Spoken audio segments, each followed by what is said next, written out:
Are all of your YouTube settings set up the right way to help you drive more traffic to your channel?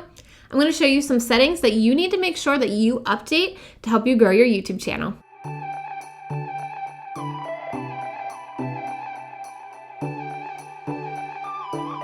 Hi, welcome back to Tips with Trena, where I help you do YouTube better.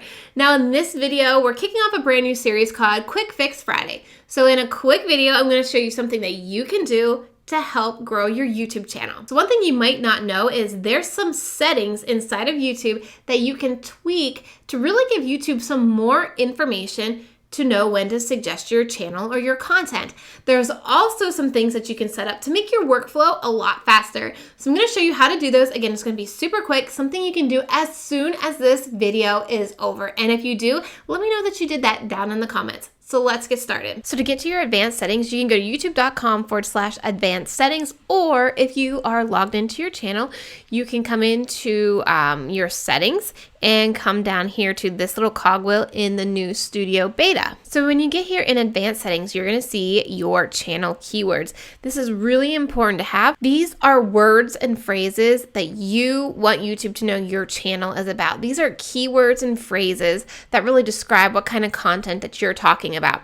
Now, if you're doing it here in the Creator Studio Classic, to separate words or phrases, you'll need to use quotation marks. So see, YouTube tips and tricks is one phrase that I want to use. So I type that in inside of quotations. Now, in the new Studio Beta, if you go to the settings and you go to your channel, you will be able to add these keywords really easy. All you do is type it in and hit enter, and you have that keyword there. So that's a lot easier here in the Studio Beta. Next thing here in Studio Beta is branding. This is where you can add this little subscribe here. You'll see it on my video right now down in the corner. And this is where you can add that. So if you don't have one yet, you can, it probably says upload right here. You can upload one.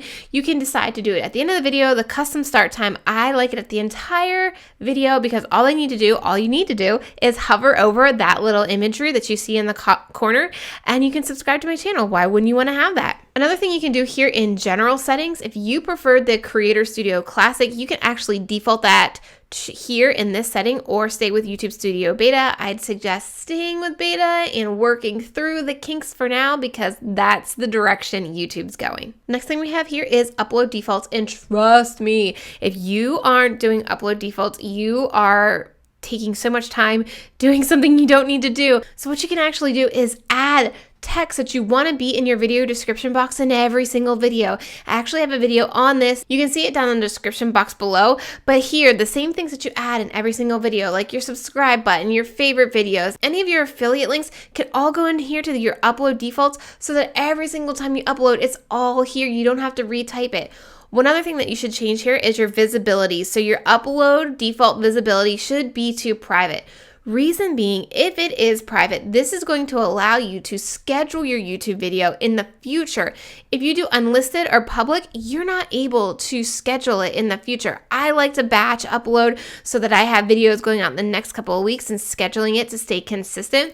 But by doing public or unlisted, you are not able to have this feature. So just make sure you have private here in your visibility upload defaults. Now, moving on here to advanced, one thing that I learned from Nick Nimmons was this licensing and rights ownership. So there's standard YouTube license and Creative Commons license. If you have Creative Commons clicked, that means anybody on YouTube can use your content, your YouTube content. So if you want to make sure that nobody's wiping off your content, make sure you have standard YouTube license clicked here. This is where you also can allow comments on your channel, or actually if you prefer not to have comments on your channel, you can disable comments. You can also hold for inappropriate comments or review. So if you're worried about somebody writing mean things, or you're worried what people are going to say about you on video, you can actually hold potentially inappropriate comments for review, or hold all comments for review.